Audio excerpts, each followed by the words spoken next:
Hello everyone and welcome back to Conrail's Ohio and West Virginia Division HO scale layout. This is going to be a layout update that's going to be the end of 2023 as well as covering everything that's been worked on here in December. So as you guys can see, I've been a little bit busy here lately, so sit back, relax, and enjoy what I've been up to this last month here on the layout.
Alright, so here we are at Sherman Junction. The major rebuild work I've been doing is actually coming along very, very well, as you guys can see here. Try and put in some pictures here as it's progressed and as I rip things apart and put it together. This has kind of been the big thing I've been working on this month, is putting in this turnout here and putting in the turnout up on the main line down there. We've got our abandoned, what would be like a Y track almost, from one main to what would have been the other set of mains that used to be here at one time. I don't, and for those of you that were wondering, I don't really have like a what railroad came through here or nothing. It was just kind of a whatever you want it to be. Obviously, we have the Erie Lackawanna Tower, so it would make sense that somewhere over here was the Erie, but you don't really know. It's just kind of whatever it is. But this has been a very, very big project here, and it's taken up the majority of my time. So, we got all of our basic work's done, got our basic scenery work thrown down. Still have to go in and do all like the fine little stuff yet. I'm gonna end up putting in the little cattails down in here and some of the water effects and such down in this part as well as down over there. I'll probably end up putting in some other shots in here at the end of this with like some backing music, kind of show how deep this really is, because this is very, very deep down in here. As you guys can tell, there's pretty good drop off there. I took a lot of foam out to do that, but basically this area where the crossing used to be is all gone. Everything's ripped up and redone. So slowly but surely working my way through this. I still have to build my signal that's going to go right here and get that all done, but I'm waiting on the rest of the pieces to come in from Showcase Miniatures yet, and once those come in, I'll go ahead and finish that up. But let me go ahead and reposition the camera, and I'll kind of show the next part down here towards the Selznick paper recyclers. You guys can get another angle on all this.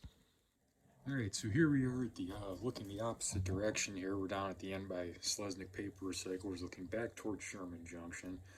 As you guys can see, again, got a bunch of little just ground foliage and just the basic stuff. I still have to go in and put all the fancy little weeds and tufts and all the fancy looking stuff in yet.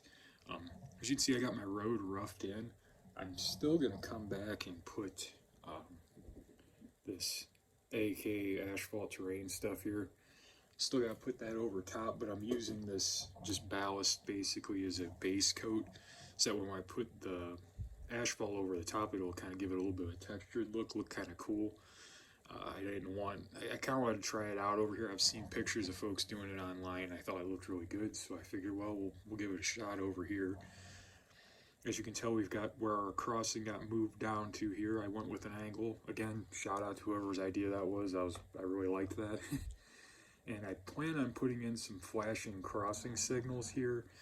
To any of you that have those on your layouts, what did you go with to run them? I'm looking for something I could use that'll have like this, the crossing bell sound. If anybody has a suggestion out there as to what a good one is, I'd prefer something where it's got the little sensor deals you put in the track. and I can put it up on the other side, something that's not going to be too complicated. I'm not going to have like the crossing gates that go up and down, because this is just going to be kind of a spur track more or less at this point, so I'm not going to get too carried away with it, but I do want to have an actual flashing grade crossing right here for this intersection. Another thing to note here is if we kind of look down the front here a little bit, let me see if I get to kind of focus. Down over here we have like a little abandoned access road kind of deal. I'm going to put a gate in kind of thing to going over to where they're working at. I got to make a guardrail for over here. Just got a bunch of little work left to do on this yet, but it's getting, right now it's just getting to the point where I could actually clean the track and run trains, and that was kind of the goal for this month, was to get it back to where I could operate, because I haven't actually really been able to run anything in about a month now, so I'd like to get this back to at least get the base scenery done, and then worry about putting all the little stuff in there next. So this is just kind of an update of what's been going on over here, and like I said, I'm going to get a quick few shots to kind of show how deep these holes are at over here, and kind of show a little bit of the terrain a little bit better. But since it's the end of the year, we're going to take a look at the one other area I've worked on this year, did a lot of scenery work, and then we may talk about what's going to be coming next year as far as plans to work on things on the layout and what all I'm planning on doing.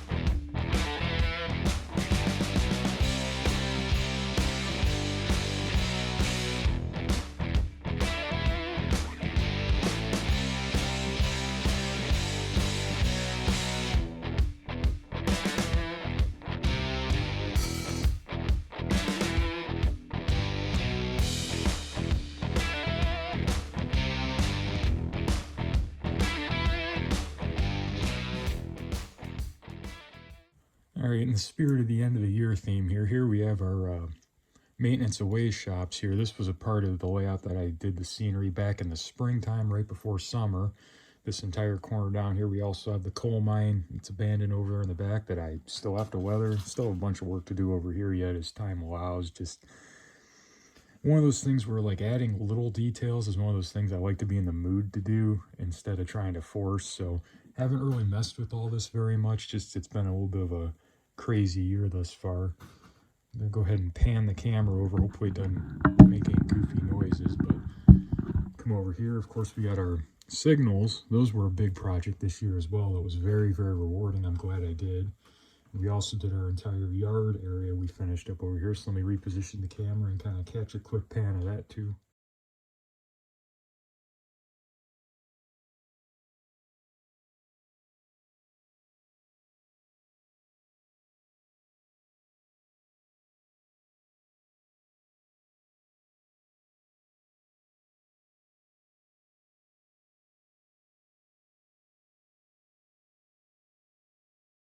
So this corner area here was quite a bit of work when I did that.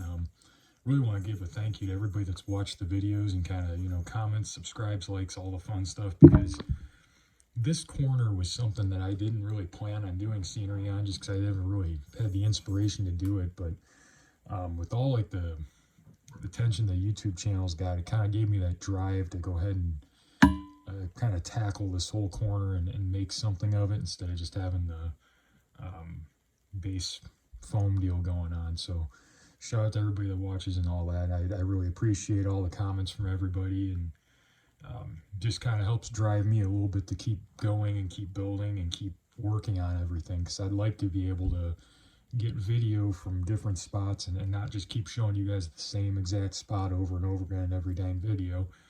So hopefully once we get the scenery done at Sherman Junction, I can start running trains again. I'd like to get more shots down in this area. It's just hard with the camera I'm trying to use, which is my phone, obviously. So that was a big project this year, as well as, you know, like I mentioned earlier, the signals were a big deal. So that's kind of the main stuff that was done on the layout this year. Again, you know, I'm always going to be adding little details here and there, but those were kind of the big ticket items. Let's go ahead and talk about what I might be digging into here in the future on the layout.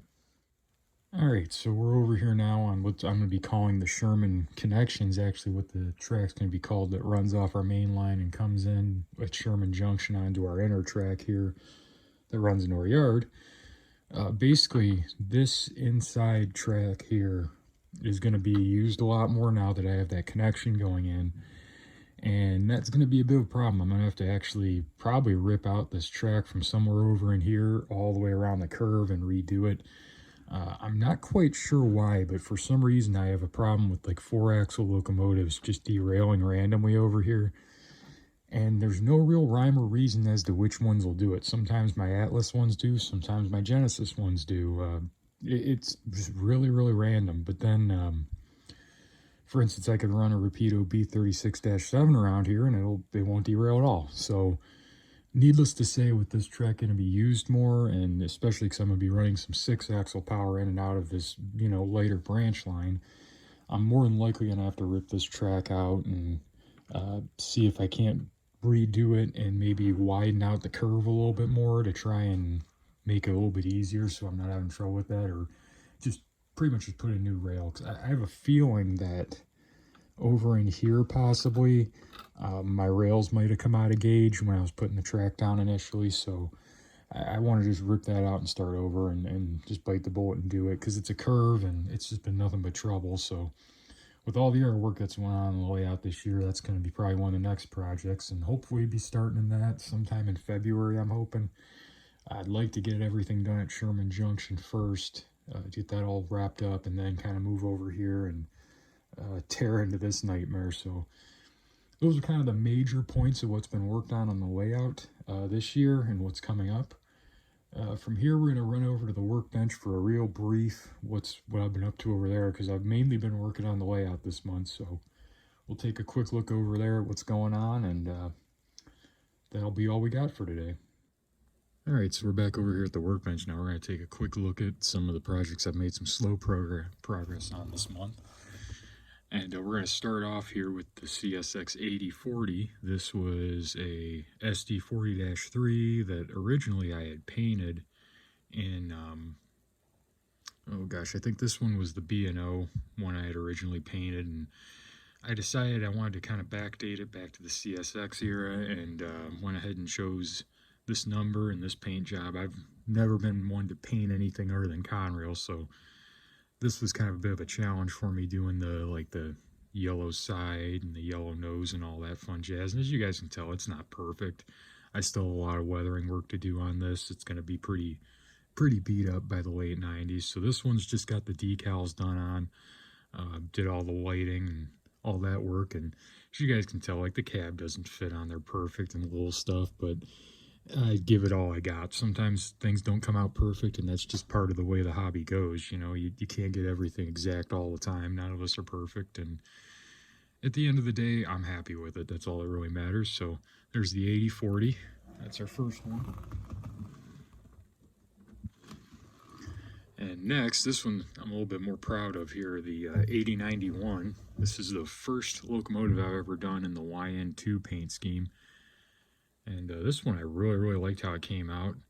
One of the only things I didn't really care for how it came out was, we can see here, if I could get that to focus, our class slate holes. When I blanked those out on the original Canon and Company hood, it just didn't really want to get level, and it's kind of hard to be able to sand that flat, especially when you've already got it kind of assembled. So just got to kind of live with the way it is. But this again is another one that's got all the decals on it. I got to clear coat it yet, and then I could start the weathering process on it. So there's that one.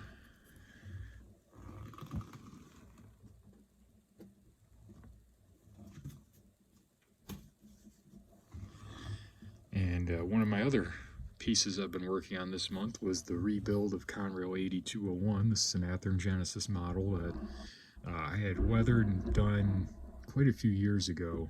I just wasn't very happy with it when I originally did it, so I went ahead and stripped it and repainted it, and it doesn't look that bad. Coming out pretty good. This one's going to have just a light weathering. I just got some soot and dirt in the grills. Didn't really get too carried away on this one. I want it to look like it just got repainted, so this one's come along pretty well. I just got to do all the number boards and the lenses for all the lights, etc. yet. And then last but not least, for the workbench projects here, don't want to get my finger oils on this one because this is still being weathered. But this was, again, another repaint and rebuild deal here, the 76-77.